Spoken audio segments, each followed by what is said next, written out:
श्याम बरना श्री कृष्ण यशोदा जी के लालन हो। ए ललना खेले ले कदमावा के नीचे, बकोटी मुहे मटी खाले हो। ए ललना खेले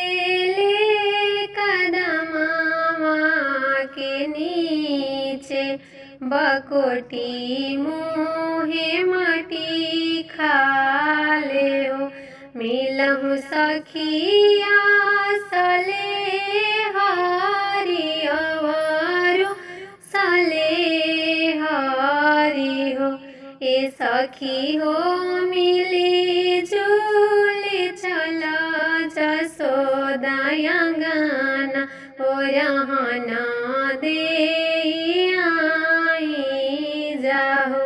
ए सखी हो मिली जुली चला जसोदा अंगना, ओ रहना दे आई जाहो। बाहरी बाड़ो की भीतारी माता जसोदा माता हो। ए माता तोहरा घर मखाना मिसरिया, कन्हैया काहे माटी खाले हो। ए माता बरी जानय पाना कन्हैया, बकोटी काहे माटी खाले हो। अतना बचना जसोदा सुनेली सुनाही न पावेली हो। ए ललना चले भली कदमावा के नीचे, जहाँ रे कान्हा खेले ले हो। ए ललना चले भली कदमावा के नीचे, जहाँ रे कान्हा खेले ले हो।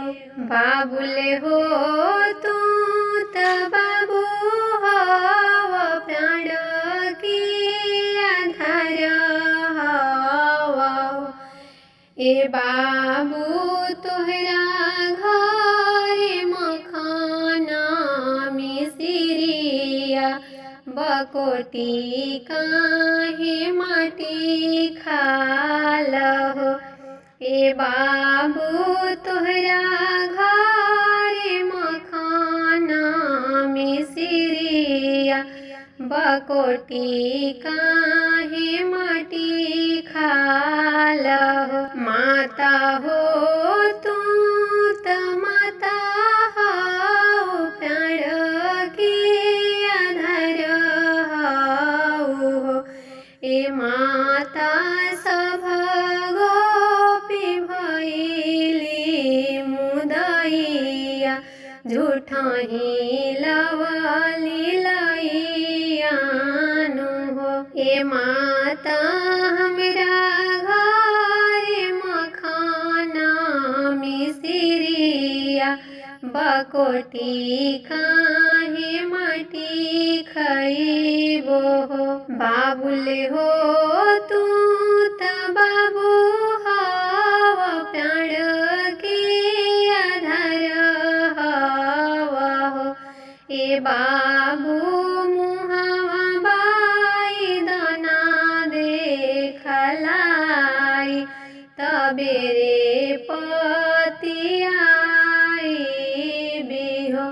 ए बाबू मुहावा बाई दाना देखलाई, तबेरे पतियाई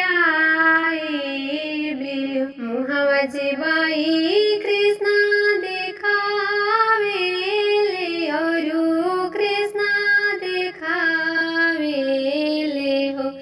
ए ललना लौके लागल तीनों जसोदा मैया डेरा गईली हो। ए ललना लौके लागल तीनों तीर लोक, जसोदा मैया डेरा गई।